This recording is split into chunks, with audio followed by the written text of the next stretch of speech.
I do want to start by saying that we do understand that all of us in this room, over here, behind me, all want to do what's best for the students and citizens of Manchester. We may not always agree on that. So after I have some preliminary remarks, and then we can stay as long as you want for questions. Seems like there were some questions that the public had, but you may have your own as well. So with that, Ginny and I are here to answer any and all of your questions. Thank you, Mr. Mayor. Commissioner Barry has to go to Boston for a conference pretty soon, so we could hopefully get the rest of the questions. That the Department of Education has genuinely and consistently and robustly supported Manchester over the last several years. Of course, we help support and secure funds to the STEAM Ahead programs at West High School. I heard you say that the state provided funding for the STEAM Ahead program at West. Maybe you could clarify for me what funding the state provided for that STEAM Ahead project. We're in the process right now of working with Bob Baines, and we recently, 2 weeks ago, had a meeting with your senior administrative team and including your principal at West High to talk about funding opportunities. But you haven't funded anything as of yet. We're in the process. Well, but you haven't funded anything, because what I think the statement is that the state has provided funding to the STEAM Ahead project at West. It will. It hasn't as of yet. Okay. Correct? Has not as of yet. Yes. Has not provided any funding for the first junior STEAM Ahead projects that are in 3 of the elementary schools. Is that correct? Correct. And as far as a psychologist or someone that said that the balanced assessment is child abuse, that's ridiculous, and it's no more. And I would just leave it at that. It's no different than, again, in my corporate job when someone says fluoride is a bad thing. So you can get people to say things like that, but it's just simply not true. So I really wanted to respond first to that. So I disagree with the comments that were made that it's child abuse. I mean, that's crazy. I hope that everybody treats you professionally, respectfully while you're here. I'm very concerned, and I hope that you can extend the same courtesy to our citizens that are sitting behind you. And I don't feel that it's very professional or respectful to call them crazy. They came here. You used that term. And may I respectfully say this? I wasn't calling them crazy. I said if you called their ideas crazy, it's equal. What I said was the reference to someone, okay, I wasn't calling them, so I'm just going to correct you on that. Not from the audience. We're going through the chair you're on, and I still have the floor. Please, go ahead. You've got the floor. It's what I heard. It's how I felt with what you said. I felt it was disrespectful to the citizens of Manchester. I will treat you respectfully. I ask that you treat us and the citizens of Manchester And I always do. I don't feel that you did. I'm moving forward from there. Despite the rhetoric that you heard by the prior speakers, Commissioner Barry is top flight. Your use of the word rhetoric is incredibly condescending. All right, enough with the applause, please. Thank you. And on one hand, we're hearing that parent, involvement is very important and well regarded. And when people aren't agreeing, I hear the word rhetoric. I hear parents say all the time, I can't teach this math. I can't do this. I don't understand the technology. It is not the job of parents to necessarily teach this skill set. So we have to prepare our students for the 21st century. As far as whether or not parents have the job of teaching their children math, I completely disagree, Doctor. I think it's the parents' job to teach their children everything in their lives. If a parent is unable to teach their children the math that they're learning, perhaps it is because what they're learning is fuzzy math. And we've seen this going across the country. We've seen it eliminated in a lot of areas of the country because they finally came to the census. And so I think going back to a math that is understandable by the general public may help to remedy the situation. So to sit here and tell us that we shouldn't have to worry about not being able to help our children with homework because it's the job of the teachers. No, I don't see parents dropping their kids off at the door and that's it for 8 hours, 6 hours, 8 hours if they have after-school programs. Your attitude is incorrect.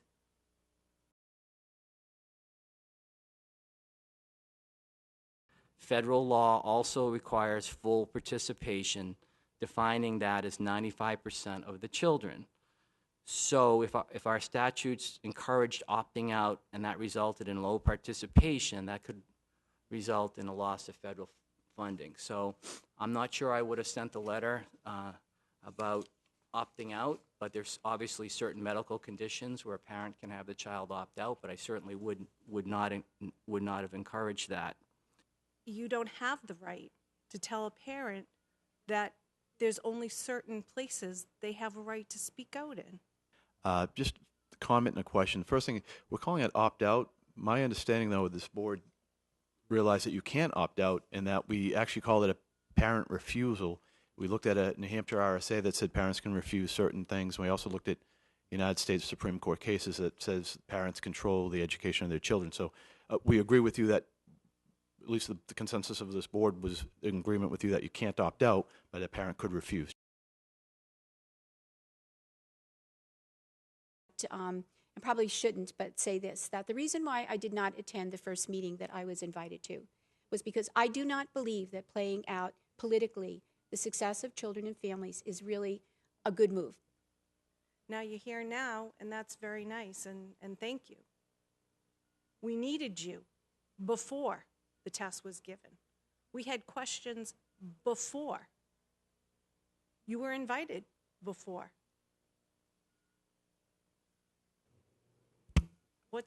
Why are you here now?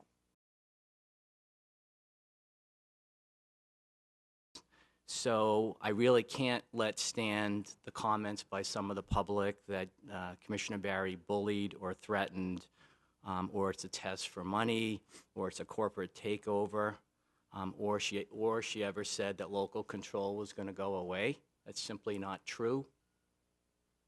And telling us that we have all these great programs that you stood behind. I'm pretty sure it's our tax dollars that you're giving us back to support the programs in our city that we're working so hard to push forward. So I'm trying to understand. Either you want the involvement or you don't. Either there is local control or there isn't. And I see when I get a letter put in front of me that says you're going to tag us for millions of dollars if we offer an opt-out option to parents, that is bullying. And it is a threat.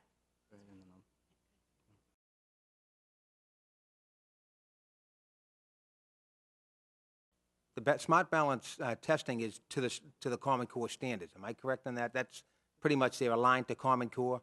So we have Manchester academic standards. Let's say we bomb out on our test scores. Will the state then come back and say you're going to have to change your standards because the test scores are showing that you're not meeting expectation? Well, again, that is an individual district decision. You've set your standards, and I believe the effort was to have the highest possible standards to make sure the rigor was in the standards that you developed. I try to use sort of what I consider to be analogy. I think everyone knows what good health is. We know that good exercise, good food is important. We know that reducing the level of stress. There's all kinds of standards that we have in life that we know to get to good health. So when you get to the assessment, it's pretty much the same. So when you think of the smarter balance, it's about the skills and the knowledge that a student needs at various grade levels. And so if Manchester or any community develops a set of standards and they receive the information back and they feel that the students are doing well on that form of assessment, just like if you went to your doctors and got your blood pressure and your everything else done in assessment, it's really up to the decision of the district to make a determination.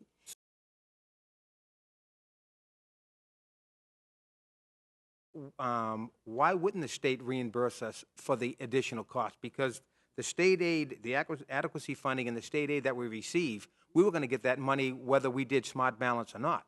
So by doing Smart Balance, it incurred an additional cost to the district. Why wouldn't the state fund that? Right. So again, this question gets asked all the time. You have, the state of New Hampshire develops a formula for adequacy. The Department of Education has nothing to do with that formula. It's very important. All we do is confirm attendance of students and a district. You also receive federal dollars, and when you decide to accept federal dollars, you sign assurances. Your superintendent and the chair of your board sign assurances that you will participate in the selected assessment that the state has chosen. Within those dollars are monies for you to use as you choose. And when you decided to purchase additional headphones, that was your choice. And I think this is like an argument we could go round and round with. You had the money is there, you have several title funds that you could use. We do not essentially provide oversight for how you're using your federal dollars.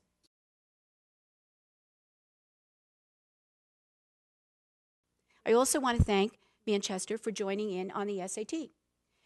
Several years ago, there were many comments about the 11th grade assessment.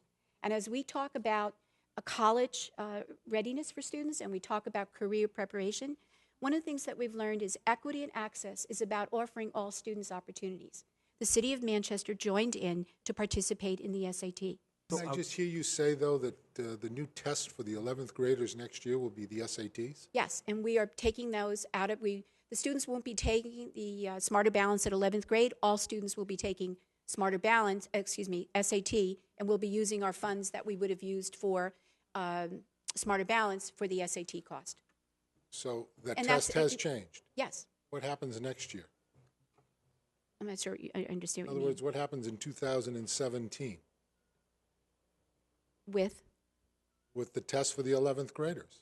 Well, as it stands right now, we'll be using the SAT, and we plan on using that. It's So a that's better a different assessment. answer than I asked you 3 years ago. What happens with that test? And you said to me, I don't know. Well, In Bedford. No, Mr. you Mayor, didn't say it directly to me. You said it in Bedford. Well- When I said to you, the testing in Manchester is much different.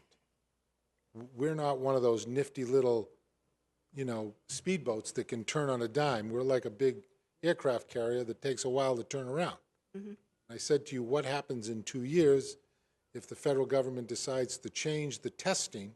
the federal government does not determine the testing. They've And we allowed really you to need use the SATs. We had to seek permission to move to the 11th grade SAT, and we believe that that was in the best interest of the students. It was more of an equity and access issue, one, and two, it removed the cost of school districts that are currently paying for the SAT.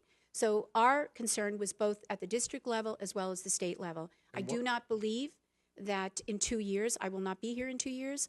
I can tell you that I do not believe the SAT will be removed because we are delivering a pretty good seamless system with our higher education, community colleges, and our four-year institutions. So we believe the SAT will benefit all.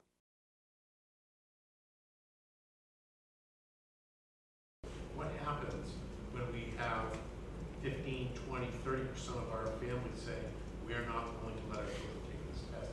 What does the state or the federal government do in Manchester, or is that removed? I don't think we can answer that. I'm sorry. We have to work with Washington.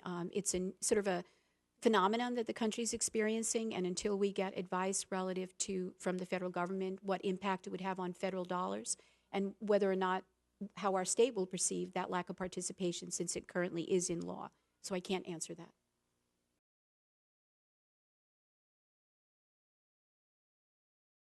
I don't know if you contradict yourself, Dr. Berry, but you said that when we look at the testing, the Smart Balance, the federal government and the state looked at what it would cost and then implemented it.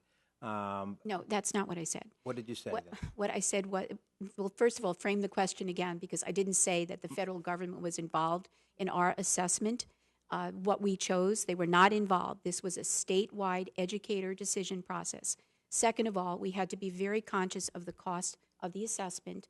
50% is paid by the federal government once we decide which assessment we're using, and 50% is paid by the state. Correct. And I thought you said that you worked with the federal government on that 50-50. No, to see that what- is a formula. Okay. That's a So flat if that's formula. the case, then, Dr. Berry, why wouldn't we get reimbursed? And I'm assuming Manchester can't be alone. There's got to be other districts out there that didn't have the computers. We were fortunate that we had a $2.8 million, a $3.2 million bond that we bought computers with and our infrastructure. If we didn't have that, we weren't able to take that computerized test because we wouldn't have had, first of all, we wouldn't have had the bandwidth to do it, and we wouldn't have had the computers. So if we didn't spend that kind of money, how would a district our size do this?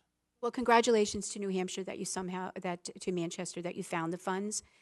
Technology is really essential for these students moving into the 21st century, and you deserve a pat on the back for working so hard to be able to provide the proper tools that students need to be successful. The state can mandate us to take a statewide assessment test, which we have no control over, and if it costs us, again, hypothetically, then next year, $100,000, we got to eat that $100,000 within the adequacy funding and whatever state and federal aid we get.